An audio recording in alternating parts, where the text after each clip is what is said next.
باب تقاسم المشرکین علی النبی صلی اللہ علیہ وسلم.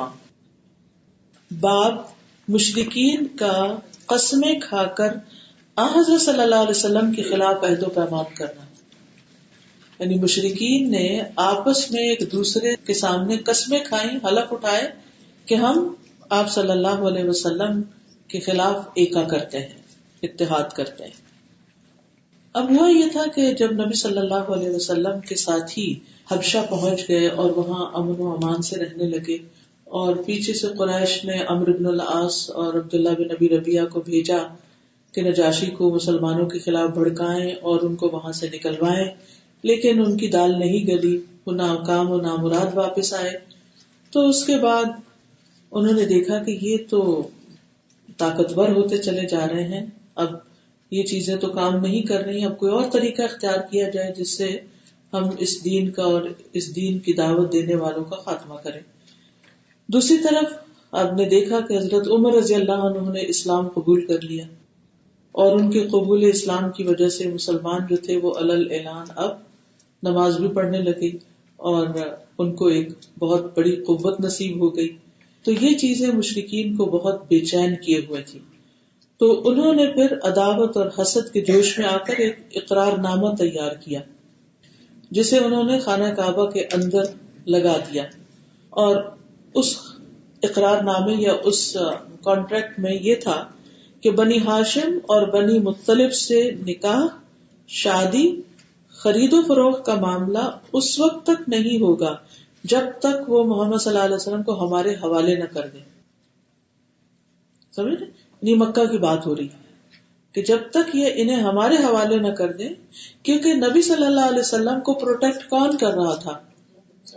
آپ کا خاندان کر رہا تھا، خصوصاً ابو طالب کر رہے تھے.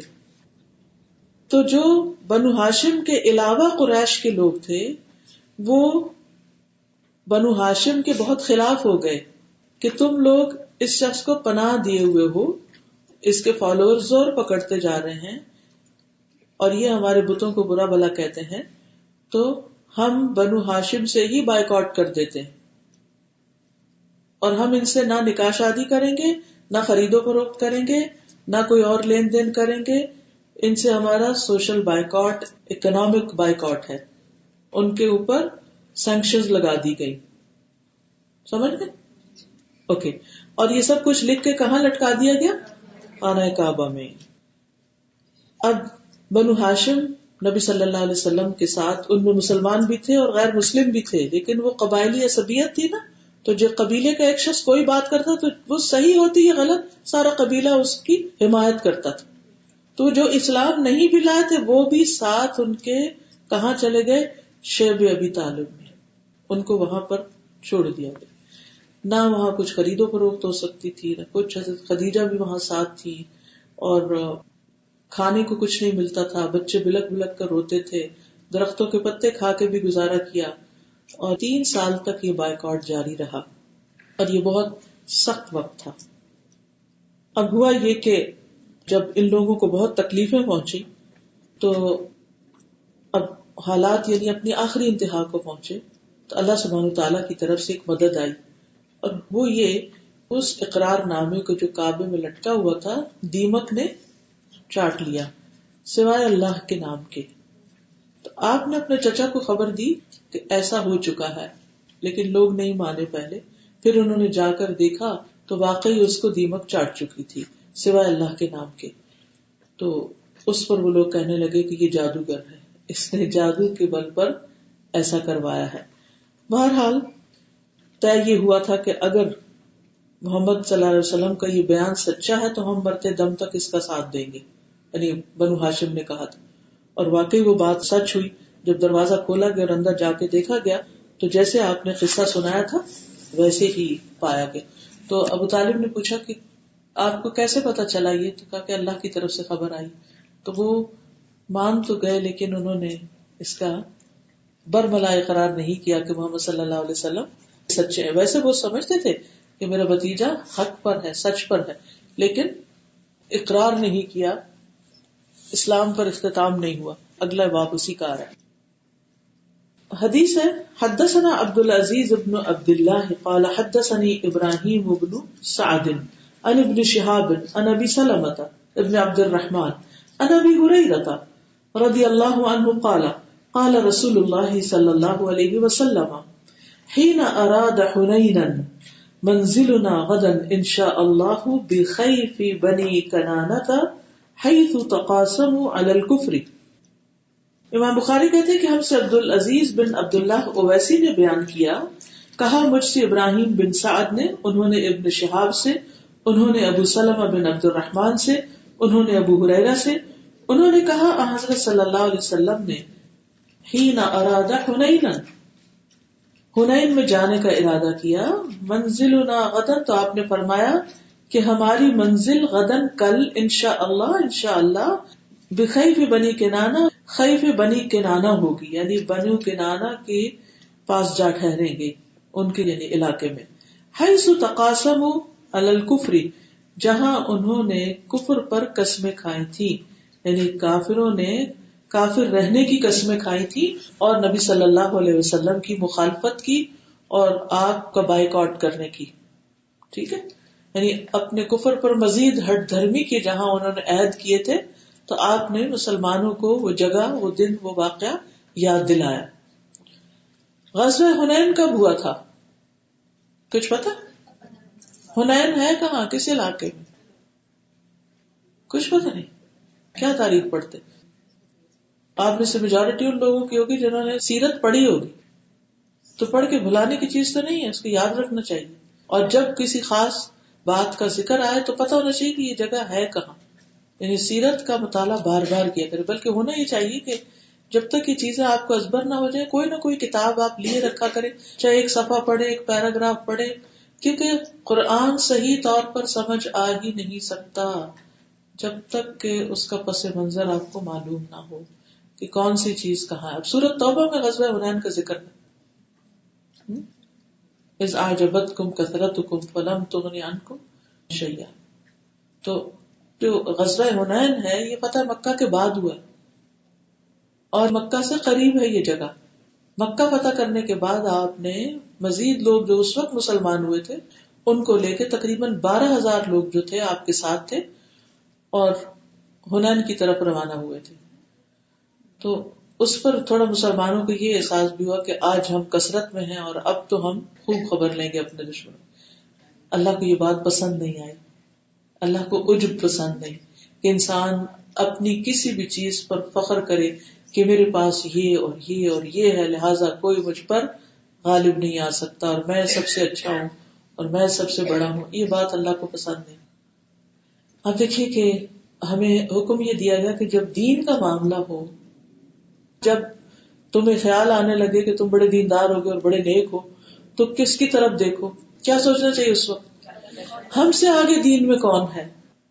کبھی آپ کو یہ خیال آئے میرے پاس بڑا علم ہو گیا اور میں بہت دین میں آگے ہوں، تو اتنا صدقہ خیرات کرتا ہوں اور میں تو یہ اور یہ کرتا ہوں، تو دیکھیں آپ سے آگے کون ہے. ہو سکتا ہے اس دنیا میں آپ کو اپنے آس پاس سراؤنڈنگ میں کوئی آگے نظر نہ آئے، تو دیکھ لیجئے حضرت ابو بکر کو، جنہوں نے غزوہ تبوک میں، آخری غزوہ ہے، 100% مال خرچ کر دیا تھا اپنا، جبکہ عمر رضی اللہ عنہ نے 50% کیا تھا. تو اس وقت انہوں نے کہا کہ میں ابو بکر سے آگے نہیں نکل سکتا. مال خرچ کر کے اللہ کے راستے میں کبھی فخر، غرور اور کبر آنے لگے تو سوچیں ابو بکر نے کیا کیا تھا. کیا میں کبھی زندگی میں اس مقام پہ پہنچ سکتی ہوں؟ نیور.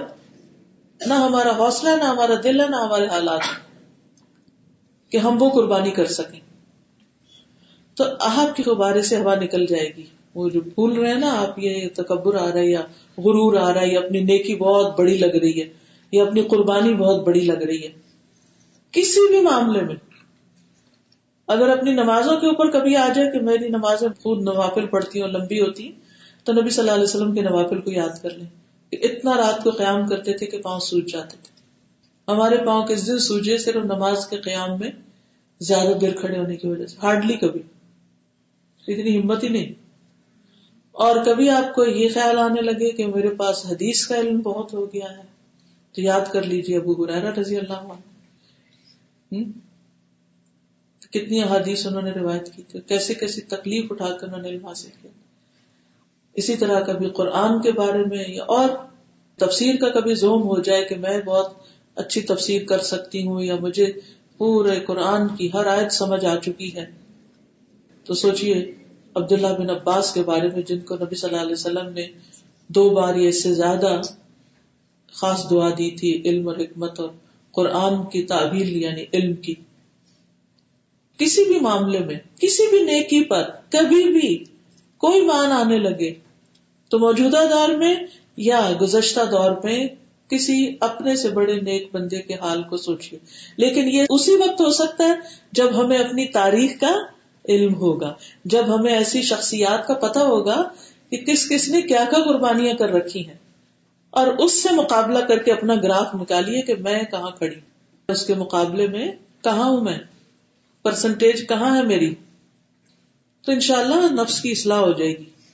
اور جب دنیا کے معاملے میں آپ کو یہ احساس ہونے لگے کہ میں پیچھے رہ گئی ہوں، میری سیلری کے ساتھ اتنے زیرو ہیں اور فلاں کے ساتھ اتنے ہیں، اتنے ڈیجٹس کی سیلری ہے فلاں کی، یا فلاں کا اتنا بڑا بزنس ہے، تو اپنے سے چھوٹے کسی کو دیکھ لیجیے. اگر کبھی یہ خیال ہے میرا گھر بہت چھوٹا ہے، تنگ ہے، تو سوچئے ان لوگوں کے گھر جن کے پاس چھت بھی نہیں. افریقہ کی کتنی تصویریں آپ نے دیکھی ہوں گی جہاں وہ صرف جھونپڑیوں میں رہ رہے ہوتے ہیں، وہ ٹنکوں کی جھونپڑی بنی ہوئی ہوتی ہے اور اس کے ساتھ ان کے باقی سارے کام کاج چل رہے ہوتے ہیں. اور کچھ لوگوں کے پاس تو یہ بھی نہیں. اور ماضی میں بھی آپ دیکھیے سورۃ کہف آپ ہر جمعے کو پڑھتے ہیں، اس میں نہیں سیکھتے کہ ذوالقرنین جب ایک ایسے علاقے کو پہنچے کہ جن کے پاس کوئی چھت نہیں تھی، کوئی اوٹ ہی نہیں تھی، کھلے آسمان کے نیچے رہتے تھے، شاید دھوپ سے بچنے کے لیے درختوں کو نیچے جا بیٹھتے ہوں. وہ کچھ نہیں سمجھتے تھے ان کی بات، نہ ذوالقرنین ان کی، نہ وہ ان کی اشاروں کے نیا سے انہوں نے اتنا بڑا کام کر لیا کہ سد ذوالقرنین بن گیا، وہ دیوار بن گئی کہ جو لوہے اور پیتل کی تھی. اور یہ ورک فورس کہاں سے تھی، کون تھے، ان سے کام کروایا ذوالقرنین نے جو زبان نہیں سمجھتے تھے. سبحان اللہ، کیا علم اور کیا حکمت اور کیا سمجھ تھی. سارا کام کروا لیا ان سے اور انہوں نے بھی اپنی مشکل سمجھا دی. تو اس سے انشاءاللہ آپ کی طبیعت بہت اچھی رہے گی، آپ کے بہت سے غم اور دکھ دور ہو جائیں گے. کبھی خیال آئے کہ میں بہت بیمار رہتی ہوں اور ہائے ہائے ہو، ایوب علیہ السلام کو یاد کر لیجئے، تو آپ کو اپنا حال بہت اچھا لگے گا اور آپ کسی کام کے قابل ہو جائیں گے. ورنہ کیا ہے، سستی ہی چھائی رہے گی، اپنے آپ کو ضائع کر دیں گے صرف یہ سوچ سوچ کے چونکہ یہ ایسا نہیں، میرے پاس یہ نہیں، میرے پاس وہ نہیں، اس لیے میں یہ نہیں کر سکتا، وہ نہیں کر سکتا. نہیں، نو ایکسکیوزز. تو جنگ حنین کا جب آپ نے ارادہ کیا تو آپ نے فرمایا کہ ہم فلاں جگہ پر جا کر پہنچیں گے جہاں مکہ والوں نے یا قریش نے ہمارے خلاف قسمیں کھائی تھی. چلیے آگے چلتے. باب قصۃ ابی طالب، ابو طالب کا قصہ. ابو طالب حضرت صلی اللہ علیہ وسلم کے سگے چچا تھے، یعنی آپ کے والد ماجد عبداللہ ان کے حقیقی بھائی تھے. جب تک ابو طالب زندہ رہے نبی صلی اللہ علیہ وسلم کو مشرکین سے بچاتے رہے، اگرچہ خود اسلام نہ لائے. حدثنا مسدد عن یحییٰ عن سفیان حدثنا عبد الملک حدثنا عبد الله بن الحارث قال حدثنا العباس بن عبد المطلب رضی اللہ عنہ قال للنبي صلی اللہ علیہ وسلم ما اغنیت عن امک فواللہ کان یحوطک ویغضب لك قال هو في دحداہ من نار ولولا انا لكان في الدرك الاسفل من النار. امام بخاری کہتے ہیں کہ ہم سے مسدد بن مسرحد نے بیان کیا، کہا ہم سے یحییٰ بن سعید قطان نے، انہوں نے کہا ہم سے سفیان ثوری نے، انہوں نے سفیان ثوری سے کہا ہم سے عبد الملک بن عمیر نے بیان کیا، کہا ہم سے عبداللہ بن حارث نے، کہا ہم سے عباس بن عبد المطلب رضی اللہ عنہ نے. عباس کون تھے؟ نبی صلی اللہ علیہ وسلم کے چچا. عباس کہتے ہیں نبی صلی اللہ علیہ وسلم کو ما اغنیت عن عمک، تم نے کیا فائدہ پہنچایا اپنے چچا کو. آپ اپنے چچا کے کس کام آئے، آپ نے ان کے ساتھ کیا کیا؟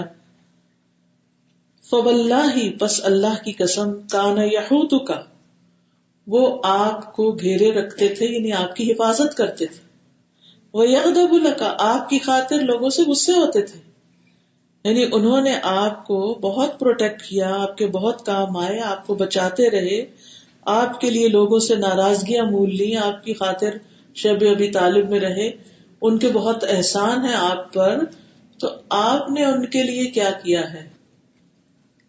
یعنی عباس اپنے بھائی کے بارے میں پوچھ رہے ہیں نبی صلی اللہ علیہ وسلم اپنے بھتیجے سے کہ آپ نے ان کے لیے کیا کیا، انہوں نے تو آپ کے لیے اتنا کچھ کیا. آپ کا جواب سنیے. قال، فرمایا، هو فی دحداہ من نار، وہ آگ کے اوپر والے حصے میں ہے، یعنی صرف ٹخنوں تک آگ میں ہے. ولولا انا، اگر میں نہ ہوتا، لکان فی الدرک الاسفل من النار، تو وہ دوزخ کی تہہ میں ہوتے، بالکل نچلے گڑھے میں ہوتے، یعنی میری سفارش کی وجہ سے وہ اوپر ہیں، ورنہ وہ بڑی تکلیف میں ہوتے. میں سوچتی ہوں ایک ایک حدیث جو ہے کیا معنی رکھتی ہے. یہ سوال ہو سکتا ہے آپ میں سے بھی کسی کے ذہن میں آیا ہو کہ ابو طالب نے تو بہت کچھ آپ کے لیے کیا تھا، پھر آپ نے کیا کیا؟ کیونکہ آپ ان کو بچا تو نہیں سکے. ہاں بچا نہیں سکے، مگر بہت سی تکلیف کم کروا سکے. حدثنا محمود حدثنا عبد الرزاق اخبرنا معمر عن الزهري عن ابن المسيب عن أبيه أن أبا طالب لما حضرته الوفاة دخل عليه النبي صلى الله عليه وسلم وعنده أبو جهل فقال اے عم قل لا إله إلا الله كلمة أحاج لك بها عند الله. فقال أبو جهل وعبد الله بن أبي أمية يا أبا طالب ترغب عن ملة عبد المطلب؟ فلم يزالا يكلمانه حتى قال آخر شيء كلمهم به على ملة عبد المطلب. فقال النبي صلى الله عليه وسلم لأستغفرن لك ما لم أنه عنه. فنزلت ما كان للنبي والذين آمنوا أن يستغفروا للمشركين ولو كانوا أولي قربى من بعد ما تبين لهم أنهم أصحاب الجحيم. ونزلت انک لا تہدی من احببت. امام بخاری کہتے ہیں ہم سے محمود بن غیلان نے بیان کیا، کہا ہم سے عبد الرزاق نے، کہا ہمیں معمر نے خبر دی، انہوں نے زہری سے، انہوں نے سعید بن مسیب سے، انہوں نے اپنے والد سے، انہوں نے کہا، کس نے کہا؟ مسیب نے کہا، ان ابا طالب، کہ ابو طالب، لما حضرته الوفات، جب ان کے پاس موت حاضر ہوئی، یعنی موت کا وقت آیا، دخل علیہ النبی صلی اللہ علیہ وسلم، نبی صلی اللہ علیہ وسلم ان پر داخل ہوئے، ان کے پاس تشریف لائے. وعنده ابو جہل، اور ان کے پاس ابو جہل پہلے سے بیٹھا ہوا تھا. فقال، تو آپ نے فرمایا، اے عمی، چچا جان، قل لا الہ الا اللہ، آپ لا الہ الا اللہ پڑھیے، کلمتن، ایک کلمہ، احاج لک بہا عند اللہ، جس کی وجہ سے میں آپ کے لیے اللہ کے پاس جھگڑوں گا، یعنی سفارش کروں گا. فقال ابو جہل و عبد اللہ بن ابی امیہ، تو ابو جہل اور عبداللہ بن ابی امیہ نے کہا، یا ابا طالب، اے ابو طالب، ترغب عن ملت عبد المطلب، تم اپنے باپ دادا کے دین سے پھر جاؤ گے، عبد المطلب کے دین سے پھر جاؤ گے. فلم یزالا یکلمانہ، وہ دونوں اس سے بات کرتے رہے کنونس کرتے رہے، حتی قال آخر شیء کلمہم بہ، یہاں تک کہ ابو طالب نے آخری بات جو ان سے کہی، علی ملت عبد المطلب، عبد المطلب کے دین پر مرتا، یعنی باپ دادا کے دین پر. فقال النبی صلی اللہ علیہ وسلم، تو نبی صلی اللہ علیہ وسلم نے فرمایا، لأستغفرن لک، میں ضرور آپ کے لیے بخشش کی دعا کروں گا، ما لم انہ عنہ، جب تک مجھے اس سے روک نہ دیا جائے، میں آپ کے لیے استغفار کرتا رہوں گا. فنزلت، تو آیت نازل ہو گئی، کیا؟ ما کان للنبی، نہیں ہے نبی کے لیے، یعنی جائز، والذین آمنوا، اور ایمان والوں کے لیے، ان یستغفروا للمشرکین، کہ وہ مشرکین کے لیے استغفار کریں، بخشش کی دعا مانگیں، ولو کانوا اولی قربا، خواہ وہ قریبی رشتہ دار ہی کیوں نہ ہو، قرابت دار ہی کیوں نہ ہو. من بعد ما تبین لہم، بعد اس کے کہ ان کے لیے واضح ہو گئی یہ بات، انہم اصحاب الجحیم، کہ وہ جہنم کے ساتھی ہیں. یعنی اگر شرک پر ہی موت ہو اس صورت میں. ونزلت، اور یہ آیت بھی نازل ہوئی، انک لا تہدی من احببت، بے شک آپ ہدایت نہیں دے سکتے جس سے آپ محبت رکھتے ہو. تو اللہ ہی ہدایت دیتا ہے. اور آپ دیکھیے کہ ہم سب بھی اپنے بچوں سے یا کسی دوست سے یا کسی بھی انسان سے محبت کرتے ہیں، ہمارا بہت دل چاہتا ہے، تڑپتا ہے اس کے لیے، دعائیں بھی کرتے ہیں، اس کو کنونس کرنے کی بھی کوشش کرتے ہیں کہ تم ہدایت پہ آ جاؤ، تم دین کے راستے پہ آ جاؤ. لیکن اصل تو اللہ کے پاس ہے سارا اختیار. لہذا کوشش کے ساتھ ہمیشہ دعا کرنی چاہیے، ہمیشہ دعا کریں. اور اگر آپ کی کوششوں سے کوئی شخص دین میں آ جائے تو کہیں ھذا من فضل ربی، یہ اللہ نے کیا ہے، کبھی خود کریڈٹ نہ لیں.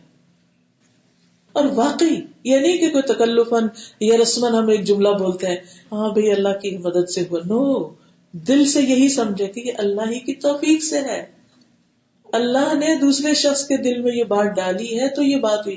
وما تشاءون الا ان یشاء اللہ رب العالمین. ایک ہے بندے کا ارادہ اور ایک ہے اللہ کا ارادہ. اللہ کا ارادہ جب تک نہ ہو بندے کے ارادے کے ساتھ کام نہیں ہوتا. ہم کوئی بھی کام کرتے ہوئے اسی لیے تو کہتے ہیں انشاء اللہ. انشاء، شاء کیا ہے؟ مشیئت. بمشیئت اللہ، اللہ چاہے گا تو ایسا ہوگا. اور یہ ہمارا پختہ یقین ہونا چاہیے تاکہ ہمارے اندر کسی بھی بڑے سے بڑے کام کو کر کے کبھی غرور نہ آئے کہ ہم نے کچھ کیا ہے. یہ ہمارے کرنے سے نہیں ہوتا، ہمارے ذمہ تو کوشش ہے وہ ہم کرتے رہیں، زیادہ سے زیادہ کوشش کرتے رہیں ہر کام کے لیے. کبھی بھی نہ تھکیں اور کبھی بھی مایوس نہ ہو کہ اب نہیں ہو سکتا لہٰذا کوشش چھوڑ دو.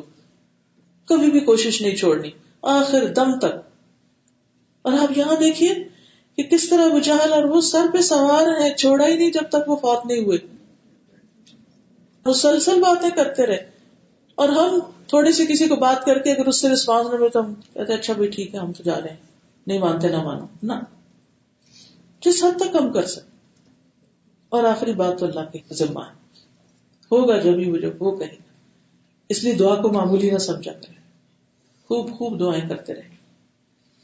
اپنے شاگردوں کے لیے کیا کریں، جہاں آپ دعویٰ کا کام کرتے ہیں ان کے لیے کیا کریں، چاہے آپ ڈائریکٹ دعویٰ کر سکیں یا نہ، ہر ایک کے لیے دعا کیا کریں. دعا مومن کا ہتھیار ہے اور اللہ تعالیٰ سنتا ہے. اگر دنیا میں نہیں بھی کچھ ملا تو آخرت میں مل جائے گا. دعا ضائع تھوڑی جاتی ہے. اگلی حدیث اسی سے متعلق ہے. حدثنا عبداللہ ابن یوسف حدثنا اللیث حدثنا ابن الہاد عن عبداللہ ابن خباب عن ابی سعید الخدری رضی اللہ عنہ انہ سمع النبی صلی اللہ علیہ وسلم وذکر عنده عمه فقال لعلہ تنفعه شفاعتی یوم القیامة فیجعل فی دحداہ من النار یبلغ کعبیہ یغلی منہ دماغہ. ہم سے عبداللہ بن یوسف نے بیان کیا، کہا ہم سے لیث بن سعد نے، کہا ہم سے یزید بن عبداللہ بن ہاد نے، انہوں نے عبداللہ بن خباب سے، انہوں نے ابو سعید خدری سے، انہوں نے حضرت صلی اللہ علیہ وسلم سے سنا. کیا سنا؟ وذکر عنده عمه، اور ذکر کیا گیا آپ کے پاس آپ کے چچا کا. فقال، تو آپ نے فرمایا، لعلہ شاید کہ وہ، تنفعه نفع دے گی ان کو، شفاعتی میری شفاعت، سفارش، یوم القیامتی قیامت کے دن. فیجعل فی دحداہ من النار، تو وہ کر دیے جائیں گے آگ کے اوپر والے حصے میں. یبلغ کعبیہ، جو پہنچے گی ان کے دونوں ٹخنوں کو. ویغلی منہ دماغہ، اور کھول اٹھے گا اس سے ان کا دماغ. اتنی سخت گرمی ہوگی، اتنی آگ کی بھی. حدثنا ابراہیم بن حمزہ حدثنا ابن ابی حازم والدراوردی ان یزید بہذا وقال تغلی منہ ام دماغی. ہم سے ابراہیم بن حمزہ نے بیان کیا، ہم سے ابن ابی حازم اور دراوردی نے یزید سے یہی حدیث بیان کی، اور اس میں کیا کہا؟ تغلی منہ، کھول اٹھے گا اس سے، ام دماغی، ان کے دماغ کی اصل، یعنی مغز، یعنی دماغ کھول اٹھے. ابو طالب جو ہیں وہ نبی صلی اللہ علیہ وسلم کے بہت بڑے سپورٹر ہیں، لیکن لا الہ الا اللہ نہیں پڑھی، اس بنا پر ان کی بخشش کی دعا کی آپ کو اجازت نہیں دی گئی، اور ان کی جتنی بھی کوششیں تھی ضائع ہو گئی. اس سے یہ بہت بڑا سبق ہمیں ملتا ہے کہ اگر کوئی شخص لا الہ الا اللہ نہیں پڑھتا، توحید پر نہیں ہوتا، تو بڑے سے بڑا کام جو ہے، بڑے سے بڑی انسانیت کی خدمت اور بڑے سے بڑی محنت جو ہے وہ ضائع ہو سکتی ہے. لوگوں کے ساتھ سب سے بڑی ہمدردی یہ ہے کہ ان کو لا الہ الا اللہ پڑھوا دیا جائے اور اس پر وہ ایمان لے آئیں، شرک نہ کریں، کیونکہ ان الشرک لظلم عظیم، شرک بہت بڑا ظلم ہے. کہا یہ کہ وہ آپ صلی اللہ علیہ وسلم کو سب سے زیادہ محبوب سمجھتے تھے، یعنی ابو طالب جو تھے، آپ پہ شفقت کرتے، آپ سے حسن سلوک کرتے، آپ کا دفاع کرتے، آپ کی حفاظت کرتے، آپ کے معاملے میں قوم کی مخالفت کرتے، حالانکہ وہ ان کے دین پر تھے اور ان سے بھی دوستی تھی. تو یہ محبت آپ کو کام نہ آئے قیامت کے دن. ویسے تو اصول یہی ہے نا، المرء مع من احب، انسان اسی کے ساتھ ہوگا جس سے وہ محبت کرتا ہے. لیکن یہ شرعی محبت ہو تو تبھی، کسی قسم کی غلط اور حرام اور ناجائز محبت جو اس میں نہیں شامل ہوتی، کہ ایک انسان ناجائز دوستی کسی سے کر لے جو اللہ کی خاطر نہ ہو یا جس سے شریعت نے منع کیا ہو. یعنی نکاح کے بغیر کوئی لڑکی کسی لڑکے سے محبت کر لے، یا پھر کوئی لڑکا کسی لڑکی سے محبت کرے، یا پھر شادی کے بعد کوئی عورت وائس ورثہ ایسا کچھ کام کرے، ٹھیک قابل مواخذہ ہے. ٹھیک ہے، محبت وہی فائدہ دے گی جو اللہ کی خاطر ہو. ایسے لوگ عرش الہی کے سائے تلے ہوں گے. بہت بڑا آنر اور بہت بڑا مقام ایسے لوگوں کا جو دین کی وجہ سے کسی سے محبت کرتے ہیں. لیکن اگر دنیاوی مطلب اور مقصد ہے تو وہ تو دنیا میں ہی پورے ہو جائیں گے اور آگے نہیں ان کا فائدہ ہوگا. یہاں پر ہم دیکھتے ہیں کہ قریش کے خوف نے ابو طالب کو اسلام سے محروم کیا کہ یہ لوگ مجھے بدنام کر دیں گے اور کہیں گے کہ ابو طالب نے ڈر کے مارے لا الہ الا اللہ پڑھ لیا ہے.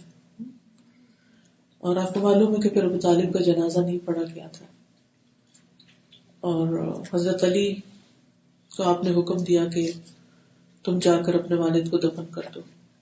تو وہ کہنے لگے میں نہیں کروں گا کہ کوئی شرک کی حالت میں مرے. آپ نے فرمایا تم جاؤ اور دفن کر دو اور اس کے بعد میرے پاس آ جاؤ. حضرت علی کہتے ہیں میں گیا اور اپنے والد کو ایک گڑھے میں چھپا کر آ گیا، نہ غسل نہ جنازہ نہ کچھ. فارغ ہو کر آپ کے پاس پلٹ آیا. میرے جسم پر گرد و غبار پڑ چکی تھی. آپ نے مجھے غسل کا حکم دیا، میں نے غسل کیا، یعنی خود نہایا.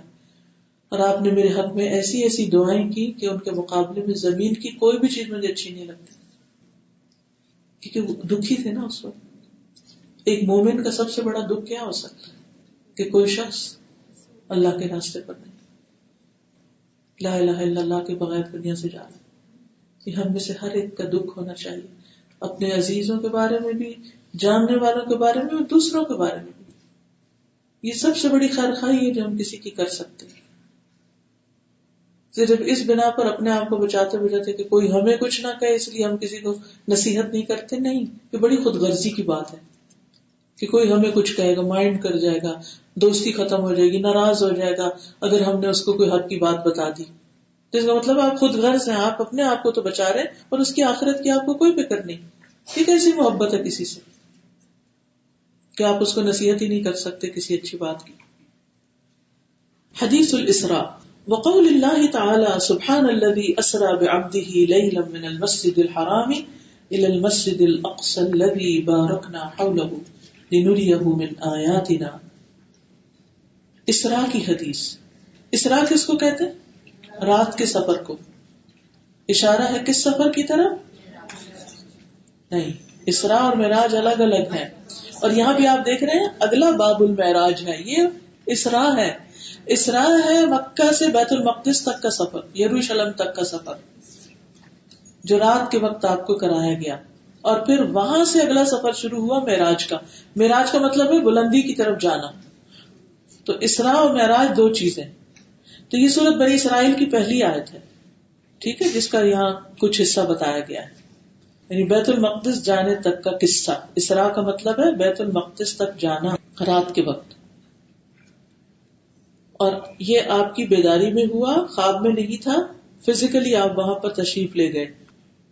حدثنا يحيى بن بكير حدثنا الليث عن عقيل عن ابن شهاب حدثني ابو سلمة بن عبد الرحمن سمعت جابر بن عبد الله رضي الله عنهما انه سمع رسول الله صلى الله عليه وسلم يقول لما كذبني قريش قمت في الحجر فجل الله لي بيت المقدس فتفقت اخبرهم عن آياته وانا انظر اليه.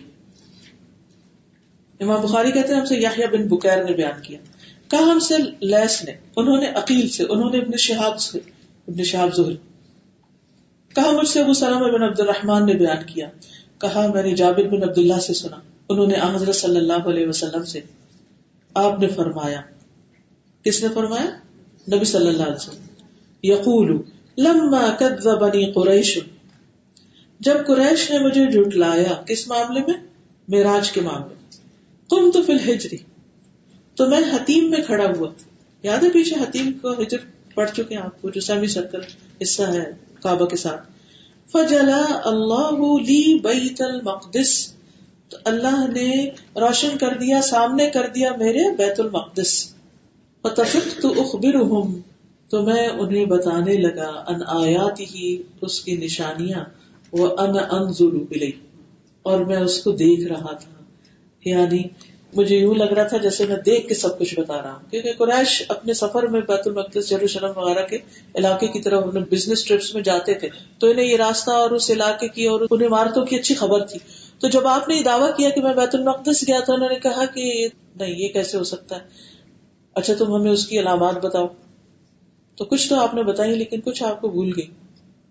تو آپ کو بہت افسوس ہوا کہ مجھے کیوں نہیں یاد آ رہی ساری چیزیں، کیونکہ آپ نے اس نظر سے تھوڑی دیکھی تھی کہ آپ کو واپس جا کے اس کا ٹیسٹ دینا پڑے گا. ایک کتاب ایسے ہی پڑھتا ہے نا انسان، اس مطالعے کے لیے پڑھ لیتا ہے، اور ایک ہوتا ہے یاد رکھنے کے لیے پڑھتا ہے. تو اللہ سبحانہ وتعالیٰ نے پورا منظر آپ کی آنکھوں کے سامنے اس طرح کر دیا جیسے کوئی اسکرین پہ کوئی چیز دیکھ رہا ہو، تو وہ آپ دیکھ دیکھ کے ایک چیز بتانے لگے. تو اس پر وہ لوگ حیران ہو گئے. ابو بکر صدیق مان گئے، اور باقی لوگوں نے، کسی نے شک کیا اور کسی نے انکار کیا. اب آپ ترتیب دیکھ رہے ہیں، یعنی امام بخاری نے جس طرح ان احادیث کا ذکر کیا، یہ بہت قابل ذکر ہے. ایسے نہیں رینڈملی کہیں سے کچھ اٹھا کے ڈال دی.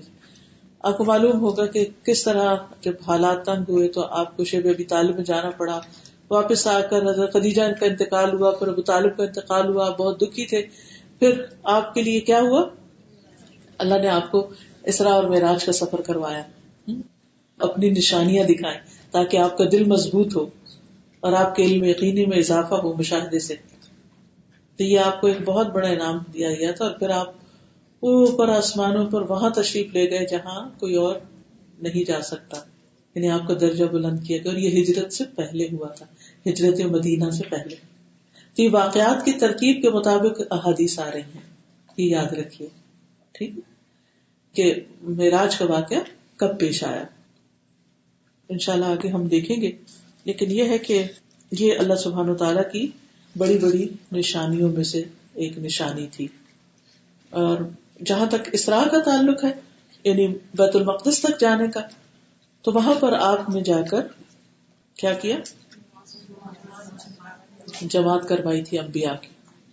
آپ نے فرمایا معراج کی رات بیت المقدس میں میں نے اپنے قدم اسی جگہ رکھے جہاں پہلے انبیاء نے رکھے تھے. اور نبی صلی اللہ علیہ وسلم نے اپنے آپ کو انبیاء کی جماعت میں دیکھا. موسیٰ علیہ السلام کو دیکھا، وہ میانہ تن اور گٹھے ہوئے جسم کے آدمی جیسے قبیلہ شنوء کے ہوتے ہیں. عیسیٰ علیہ السلام کو کھڑے نماز پڑھتے دیکھا تو لوگوں میں سب سے زیادہ مشابہ عروہ بن مسعود ثقفی کے تھے.